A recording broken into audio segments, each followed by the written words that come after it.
Welcome to the Dream Life is Real Life podcast with your host, Hannah Hermanson, bringing you real life stories of people who realized their dreams to educate and inspire you to create your legacy of abundance now.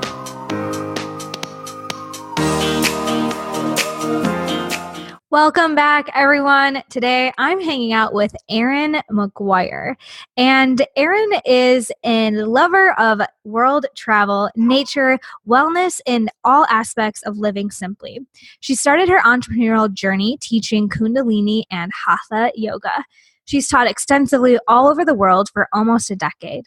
She transitioned into coaching and energy work after working extensively with her coach on mindset and beliefs for several years. Her passion is assisting young girls and women to get out of feeling not good enough, not living their passion, and not feeling empowered into raising into their greatness. She works with clients from age 8 to 60. That's amazing. Her latest program, Alchemy, is a 3-month program that goes deeply into shifting old beliefs and energy that are keeping you stuck and allowing you to have more confidence, feel empowered, and truly learn to love yourself and live a life that you love. She also has a 9-month alchemy coach training program to teach you how to do the deep work she does with people. Her next project is her first book, intended to come out in 2019, as well as an alchemy program for young girls and teens. Welcome, you amazing spirit. Thank you, Hannah.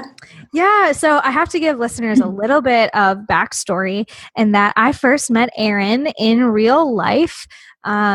I'm always promoting meeting people in real life these days at my yoga teacher training. And I've since been so inspired by the work that you do. And just like your introduction said, really shifting those stuck patterns and limiting beliefs that are holding us back from our greatness. So excited to share your message and just you in general with more people today.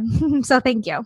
Yeah, of course. I'm happy to be here. Yeah. So I want to learn a little bit more about your journey and going from teaching yoga and having your own personal exploration, doing your own work, to now becoming a coach. So was there like a specific moment when you decided I'm going to take my work to the next level and share this, or was it a longer process?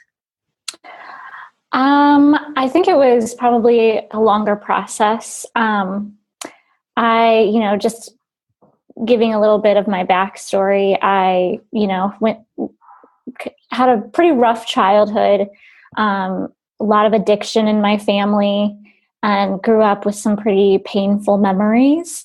And so, I think yoga, like when I found yoga for my practice, that was kind of my release because I had a lot of anxiety from growing up in such a way.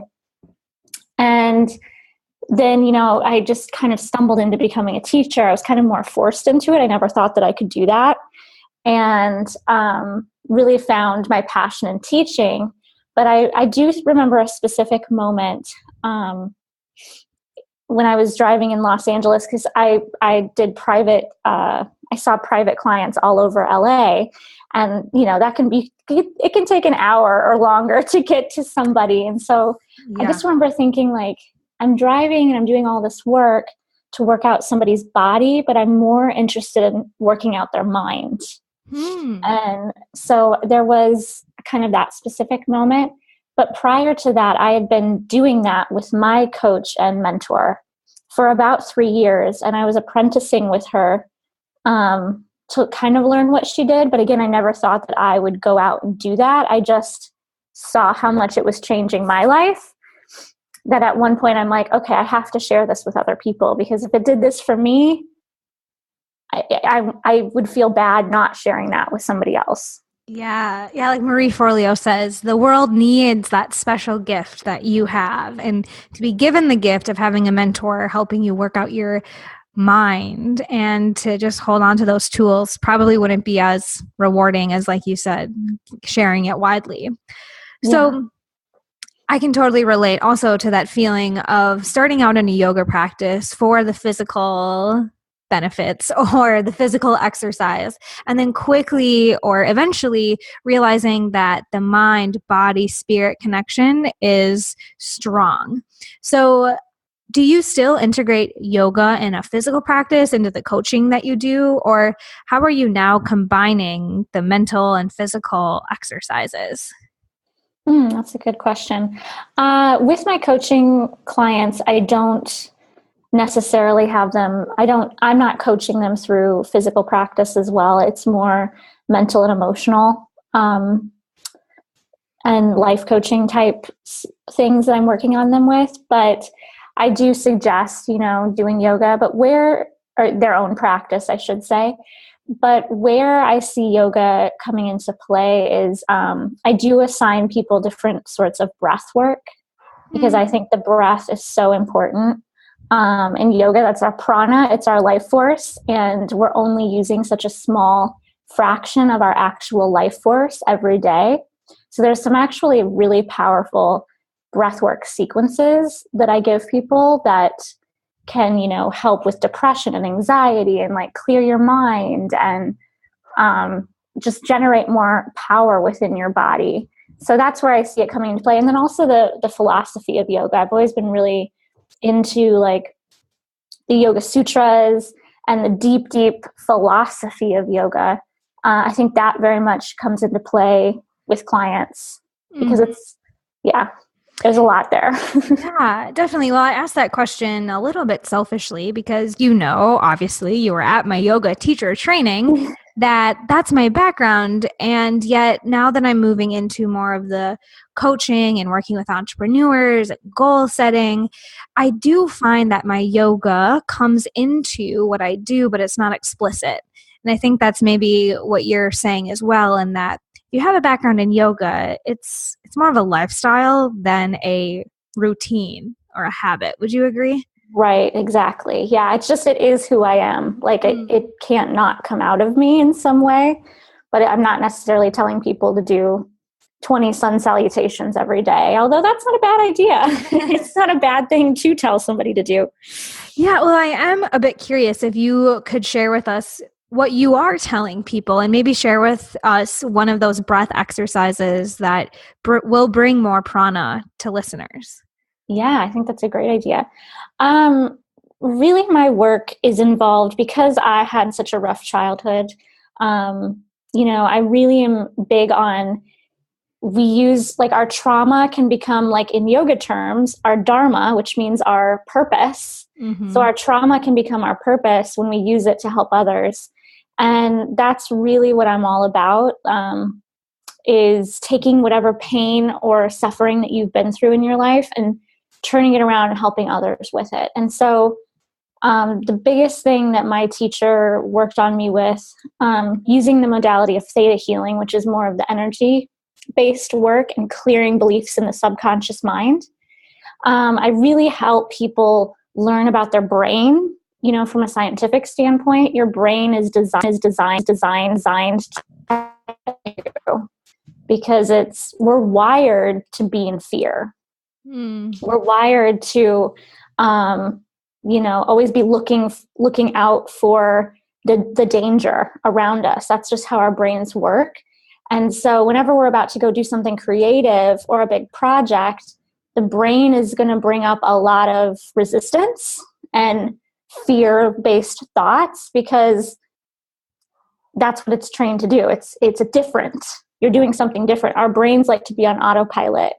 And so I think the biggest thing I like to share with people is to teach them about their brain and their subconscious mind, which is pretty new for a lot of people. They don't really think about themselves in that way. We just are like, oh my gosh, I'm afraid to go do this thing, or I'm really stuck in this situation, but we don't understand why we got there.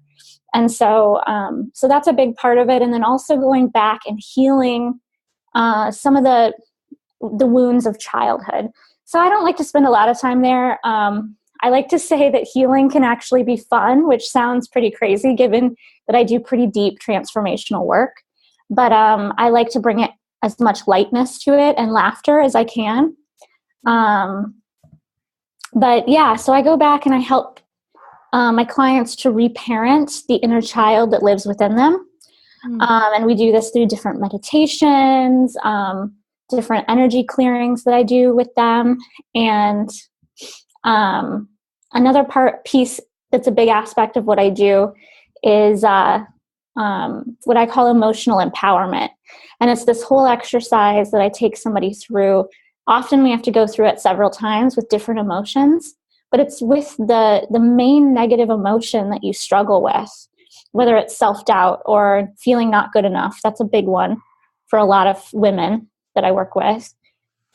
And we go back because it's like whatever's going on in your life right now that you don't like, there's a reason for that. Mm-hmm. Something happened along the way and somebody programmed your computer, your brain, in an unwanted way, whether it was a teacher, a parent, a sibling. It doesn't matter who it was. Could have happened when you were Society. adult. Society, exactly. Yeah, somebody programmed the computer in the wrong way. And so what I'm really doing is clearing and bringing you back to that clean slate, kind of like when you were born. It's almost like a rebirthing. Like you're back to that clean slate before all those faulty programs got installed. Mm-hmm. Wow. Okay. So yes, what we are doing is much more than a 60-minute flow or a simple breath exercise to do in traffic. You're really peeling back all of the layers and reprogramming our subconscious mind, because we know that that's what creates our reality and our fear and all these other frustrations or negative emotions, like you said. Exactly. So can you share like a success story, or like, I'm super curious about, where people come to you at, and what are some of these transformations that you're seeing in this subconscious work? Yeah, I mean, there's been so many, but one of my earliest clients back, like when I first started doing this work in LA many years ago, she credits me to her losing 70 pounds. When I met her, she didn't have a boyfriend. She hadn't been in a relationship in 10 years. She was extremely overweight. You just to look at her, like she just had dark circles under her eyes. And once we peeled back some of the layers, because right away I asked, what was your relationship like with your parents and all this kind of stuff. And her parents, had been on her about being skinny. Well, ding, ding, ding, ding, ding. This is why we're having issues with weight, because weight's a protective, we put on weight to protect ourselves subconsciously. We don't even realize we're doing that. So she after working, and she worked with me for a good year. There was a lot to peel back, So, she credits me to getting in a relationship. She's still in that relationship now. She lost 70 pounds. She looks like a different person. Yeah, I'm sure, like you said, there's so many things that are connected. Yes. But just to even have that sort of realization that I'm gaining weight as a protector, and it is okay to go inward and unpack this and release not only weight, but it sounds like a lot of, history and limiting beliefs, I'm sure, were wrapped up in there. So yeah, amazing. So many. And so the other piece that I actually didn't know about that I wanted to ask you about is the work you're doing with young people, because I'm sure you're not trying to run yourself out of a job working with people to reprogram their childhood, but tell us about that aspect of your work. And are you getting to young people before they're being, quote unquote, programmed the wrong way? Such a good question. Yeah, that's been a rather new thing since I've moved back to Iowa, where I'm from. I don't know even how it started, to be honest. I'm sitting here trying to think, like, how did this ever start? But basically, I started seeing kid clients. I think my youngest was 6, and she was having anxiety. So I see a lot of women, adults as well, with anxiety. And I will say a success story in that one woman came to me, she was having daily panic attacks. And in one session, the panic attacks went away because we got to the root cause of where they were coming from. So there's a lot of things like that that go on. But even kids nowadays are experiencing a lot of anxiety with school. This particular young girl, it was due to a storm that had caused her some fear. But I see a lot of little girls around the age of 8 and 9, not a lot, but a handful, that are struggling in school with like bullying and not feeling secure and feeling like they have to change. This one little girl was so cute. She's like, I can't wear my rainbow mermaid shirt because I feel like I'm going to get made fun of. And it just broke my heart. So it's really helping young girls not get to the place where they feel not good enough, because that's what I see with every woman I work with. On some level, every woman, whether we've worked through it or not, basically every human on the planet suffers from a feeling of not good enough. It's one of our deepest fears. Tony Robbins actually said that, that a feeling of not good enough or not being loved, those are the two human fears that we all have. So on some level, we're working out of that in some way or another. And so I really see a lot of adults that are people pleasers, perfectionists. We're doing all these things in order to make the people around us like us so that we can prove that we're good enough. And I started to think, why not start working with these girls when they're younger and empower them, make them feel really good about who they are so that they can hopefully avoid some of the things I had to go through and a lot of the clients that I see go through. Yeah, I think that's so beautiful. And a lot of entrepreneurs and educators listening to this podcast, I'm sure, appreciate that feeling of solving the problems that you had to work through. And I so often hear people who just turn around and help other people through what they've already been through, and to go back generationally and start to instill the right programming, I think is really inspiring. And you're so right. More girls and women need to be reminded that they are so good enough, and wear your rainbow mermaid shirt until you're 40, please. Yeah. I know. I was just like, no, you got to get that out and wear that. Because if you won't, I will. That's right. Yeah. Yeah. So did you ever have a sort of full-time job, or when did you get started on charting your own path and being your own boss this way? Yeah, I definitely had several full-time jobs. Out of college, I was a marketing director at a retirement home. When I moved to which was a great job. I really liked that. When I moved to Los Angeles, I moved there to be an actor. And because it was just a dream that I always had. And I got to dabble in it a little bit. But I had to get a job to pay the bills. And so I was working at a very high-end restaurant in Beverly Hills.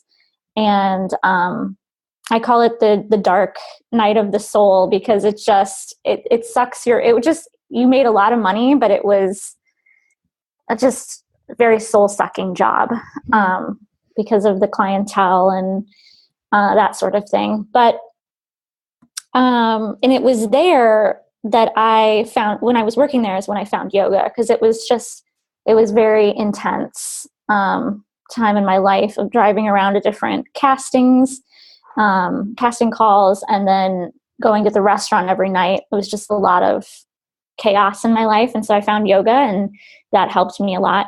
But it was after a series of events, which will all be in the book. Not that I don't want to share them. What a cool thing to be able to say. After a series of events, which is in my book. Which is in the book. Yeah, I don't mean to not share it, but it's kind of heavy, and this is probably not the place to share that kind of stuff. But after a series of events, I got the intuition. I actually had a dream. So I'm a pretty intuitive person. And I had this dream where it was like my boss at that restaurant was shooting me. And he's like, will you just sit up? I have to shoot you 22 times. And I was like taking all the bullets. And I woke up and I'm like, I'm going to put in my notice today. Like, that is my soul telling me I'm dying here. Wow. And it was a really powerful moment. And it was not a good time to quit financially, but I knew if I stayed one more day, it just would be going against my truth. And so I did that and took some time. And then I would say I went traveling around the world in 2011, which just was a traveling gypsy, lived in Asia and taught yoga around Asia and whatnot. And then it was probably like in 2012 that I really got serious about starting my business. And I've been going ever since. Wow. Yeah, that's a really powerful story. And I think that whether or not we have those really stark, memorable dreams, or we just get those feelings or those nudges, or we keep having these recurring thoughts, like it's okay to lean into your intuition. And like Erin's saying, it may not be the most convenient time or the most logical decision. But there's so much that we really ought to be listening to that isn't just our mom or society or our boss, Yes. right? Yes. Wow. Okay. Incredible. And now I'm super excited for your book. Thank you. Because I know that you, or the little bit I know about your story is that you are a total warrior and someone that has really walked through this work that you're now sharing. So I feel good things coming. Yeah. Yeah. Well, I want to move into the segment of the show that I like to call Pop Quiz. Oh, goodness. You have a background in acting, so you can even just make it up if you want to, but I think you'll be fine. Just 3 last questions for you. Okay. All right. So the first one is, what is something that listeners can do today, an exercise, movement, anything to get them closer to their highest self or their dream life? Oh, I love that. Well, why don't I go back, because you asked for breath work in the beginning. So why don't I reflect it with a breath work sequence? Can it be 3 things that are really quick? Yes, please. Okay. So I recently taught a workshop at a yoga festival here in the Midwest, and I called it Accessing Your Inner Power. And to me, the 3 biggest things we can do that are all 3 yoga based to access our inner power is, number 1, meditate in some way, which Hannah, I know you're great about telling your clients about. So that's great. Whatever way you meditate is fine. There's not one better way than another, but like at least 3 minutes of like just sitting still and listening to your breath or whatever you like to do. The second thing is a breath work. So in Kundalini yoga, we do breath of fire a lot. It's a little hard to teach over the phone, but you basically sit up nice and tall. Google it if you need to. I do have a YouTube video of it that you can find. But you sit up nice and tall, and you basically want to inhale and exhale through your nose. And on the exhale, you pull the belly button to the spine very powerfully. So you kind of really pull, or it's called Kapalabhati in Hatha yoga. We just shorten it and call it breath of fire. But a really powerful breath sequence is, to me, extremely important. And that can, again, 3 minutes. Doesn't need to take that long. Minute and a half is really all you need. And then the last thing is what we call, and I can't believe I'm going to say this, pulling the mula bandha. So it's, let's just call it pulling your bandhas. And so I have a whole video on that as well, so I don't have to discuss this over a podcast. But you basically want to pull up, let's call it your pelvic floor. You want to inhale, pull up your pelvic floor. And then what I do is I imagine a golden light from the base of my spine. It goes up through my entire spine, all of my chakras, and out through the crown of my head. And when you're doing that, you're cleansing your energetic body, your physical body. And for those of you that are listening, I know that a lot of people are entrepreneurial. Oh my gosh, I can't even say that word. Entrepreneurs. It's so hard to spell too. I don't know why we chose that title. I got you though. Yeah, entrepreneurs. Thank you for understanding there.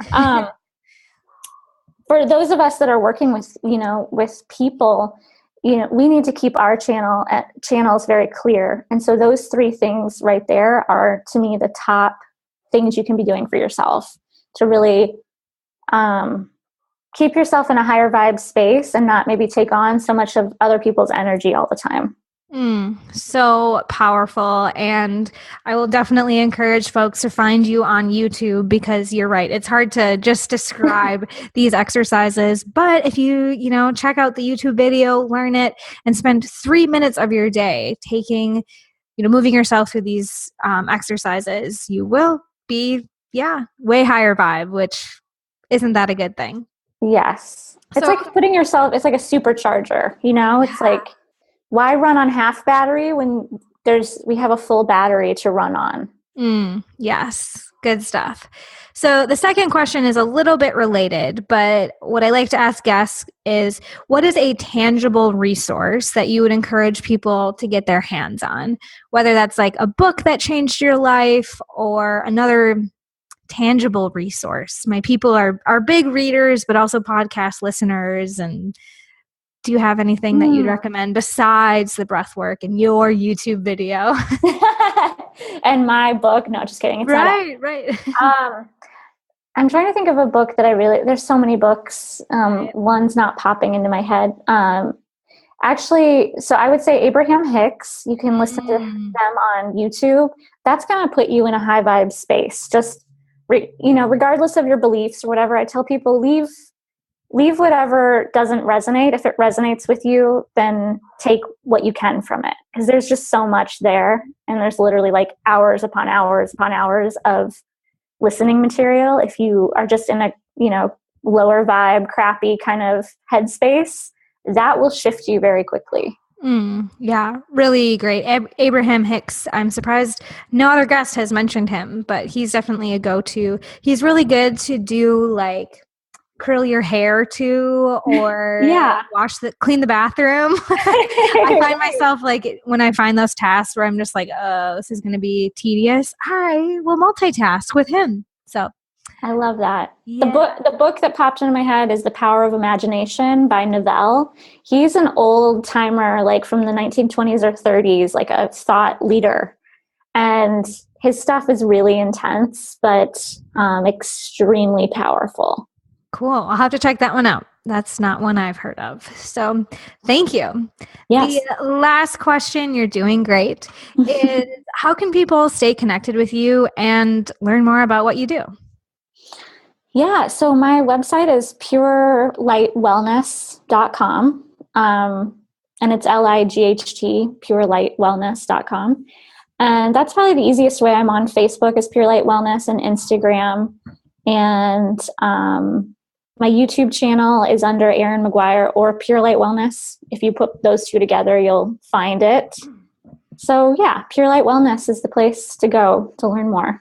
Perfect. Yeah, I highly encourage you all. Erin mentioned she has YouTube resources and lots of ways to increase your vibe, just probably by following her on Instagram, but also feeling free to continue this conversation with her because she really is pure and light and just a wealth of knowledge and goodness. So thank you so much for sharing some of your insight and your energy today.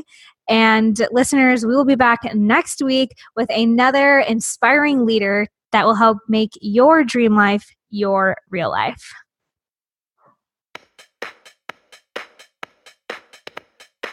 You've been learning how to make your dream life your real life with Hannah Hermanson. To get the resources mentioned on today's show and to listen to past episodes, visit www.dreamlifeisreallife.com.